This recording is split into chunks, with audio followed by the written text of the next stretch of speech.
Can't find it. Look at her flailing around. She'll never get it Please back. give me my stick. I can't see it, please. Every morning, Elena followed the same familiar path, counting her steps in her mind while her white cane tapped softly against the pavement, guiding her through a world she couldn't see but had learned to trust. At 28, Elena had mastered independence, not because life was easy, but because she refused to let darkness define her limits, even when strangers stared, whispered, or looked away a little too quickly. That morning felt no different, at least at first. She sensed people nearby, heard muffled laughter, the kind that didn't belong to a joke, but she kept walking, reminding herself to stay calm and focused, reminding herself that fear only grows when you feed it. Someone brushed past her shoulder. She stopped. "Sorry, did I drop something?" Elena asked, tightening her grip on the cane. No one answered. A second later, the cane was kicked farther away, scraping loudly across the concrete, and the laughter returned, sharper this time, crueler, the kind meant to make someone feel small without ever saying a word. "Please," Elena said as she reached out, her hands trembling slightly. "That's my cane." The footsteps circled her, slow and deliberate, and in that moment she realized they thought she was helpless, thought she was alone, thought there would be no consequences. What they didn't notice was the K9 unit stationed nearby. The German Shepherd stood beside his handler, calm and disciplined, trained to ignore distractions, to wait for commands, and to trust instinct only when it mattered most.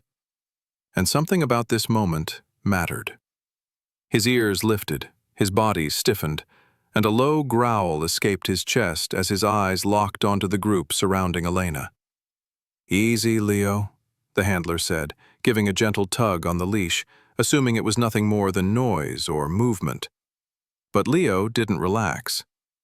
Before we go any further, ask yourself this. Would you trust a dog's warning if it had no words? Yes or no? Now, let's get back to the story and see what exactly Leo sensed. He could smell fear, hear the tension in Elena's voice, sense the shift in the air that humans often miss. And when the laughter turned mocking again, Leo made a decision before permission could be given. He stepped forward.